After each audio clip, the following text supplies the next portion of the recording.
ನಮಸ್ಕಾರ ಎಲ್ಲರಿಗೂ. ನಾನು ನಿಮ್ಮ ಯಶ್ವಿತಾ. ನಾನು ಇವತ್ತು ತೋರಿಸ್ಕೊಡ್ತಾ ಇರೋದು ಮಜ್ಜಿಗೆ ಸಾಂಬಾರು. ಬಿಸಿಲಿಗೆ ತುಂಬ ತಂಪಾಗಿರುತ್ತೆ, ಒಂದ್ಸಲ ಟ್ರೈ ಮಾಡಿ ನೋಡಿ. ನಾನು ಮಜ್ಜಿಗೆ ಮಾಡಿ ಇಟ್ಕೊಂಡಿದ್ದೀನಿ ಮತ್ತು ಕುಟಾಣಿ ಇಟ್ಕೊಂಡಿದ್ದೀನಿ. ಕುಟಾಣಿಗೆ 4 ಮೆಣಸಿನ್ಕಾಯಿ ಹಾಕ್ಕೊಳ್ಳಿ, ಆಮೇಲೆ 4 ಬೆಳ್ಳುಳ್ಳಿ ಹಾಕ್ಕೊಳ್ಳಿ, ಸ್ವಲ್ಪ ಶುಂಠಿ ಸ್ಲೈಸ್ ಹಾಕ್ಕೊಳ್ಳಿ, ಕಟ್ ಮಾಡಿ ಇಟ್ಕೊಂಡಿದ್ದು 3 ಹಾಕ್ಕೊಂಡು ಚೆನ್ನಾಗಿ ಜಜ್ಕೋಬೇಕು. ತರಿಯಾಗಿ ಮಾಡ್ಕೊಳ್ಳಿ ಸಾಕು. ಆಮೇಲೆ ಗ್ಯಾಸ್ ಆನ್ ಮಾಡಿಕೊಂಡು ಒಂದು ಪಾತ್ರೆ ಇಟ್ಕೊಂಡಿದ್ದೀನಿ. ಸ್ವಲ್ಪ ಆಯಿಲ್ ಹಾಕ್ಕೊಳ್ಳಿ, ಸಾಸಿವೆ ಹಾಕ್ಕೊಳ್ಳಿ. ಸ್ವಲ್ಪ ಸಾಸಿವೆ ಸಿಡಿದ ಮೇಲೆ ಕರಿಬೇವು ಸೊಪ್ಪು ಹಾಕ್ಕೋಬೇಕು, ಸ್ವಲ್ಪ ಹಾಕ್ಕೊಳ್ಳಿ, ಫ್ರೈ ಆಗಲಿ. ಆಮೇಲೆ ಈರುಳ್ಳಿ ಹಾಕ್ಕೋಬೇಕು. ಈರುಳ್ಳಿ ಬೇಕಾದರೆ ಹಾಕ್ಕೊಳ್ಳಿ, ಇಲ್ಲಾಂದರೆ ಸ್ಕಿಪ್ ಮಾಡ್ಬೋದು ನೀವು. ಇದನ್ನು ಫ್ರೈ ಆಗಬೇಕು.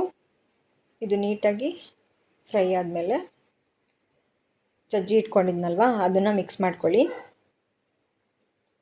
ಪೇಸ್ಟು ಮಿಕ್ಸ್ ಮಾಡ್ಕೊಂಡು ನೀಟಾಗಿ ಫ್ರೈ ಮಾಡ್ಕೊಳ್ಳಿ. ಈ ಥರ ನೀಟಾಗಿ ಫ್ರೈ ಆಗಬೇಕು ನೋಡಿ, ಈ ಥರ. ಆಮೇಲೆ ಸ್ವಲ್ಪ ಅರಿಶಿನ ಪುಡಿ ಹಾಕ್ಕೊಳ್ಳಿ, ಆಮೇಲೆ ಉಪ್ಪು ಹಾಕ್ಕೊಳ್ಳಿ. ಸ್ವಲ್ಪ ಎಷ್ಟು ಬೇಕಾಗುತ್ತೆ ನೋಡಿ, ಮಜ್ಜಿಗೆಗೆ ಎಷ್ಟು ಬೇಕಾಗುತ್ತೆ ನೋಡಿ ಅಷ್ಟು ಉಪ್ಪು ಹಾಕ್ಕೊಳ್ಳಿ. ಆಮೇಲೆ ಫ್ರೈ ಮಾಡಿ ಮತ್ತೆ ನೀಟಾಗಿ. ಆಮೇಲೆ ಗ್ಯಾಸ್ ಆಫ್ ಮಾಡ್ಕೊಂಡ್ಬಿಡಿ ಫ್ರೈ ಆದಮೇಲೆ.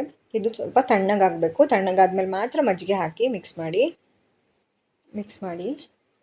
ನೀವು ಇದಕ್ಕೆ ಕೊತ್ತಂಬರಿ ಸೊಪ್ಪು ಕೂಡ ಆ್ಯಡ್ ಮಾಡ್ಕೋಬೋದು ನೋಡಿ, ಎಷ್ಟು ಚೆನ್ನಾಗಿ ಬಂದಿದೆ. ಇದಕ್ಕೆ ಕೊತ್ತಂಬರಿ ಸೊಪ್ಪು ಕೂಡ ಆ್ಯಡ್ ಮಾಡ್ಕೋಬೋದು. Thank you for watching.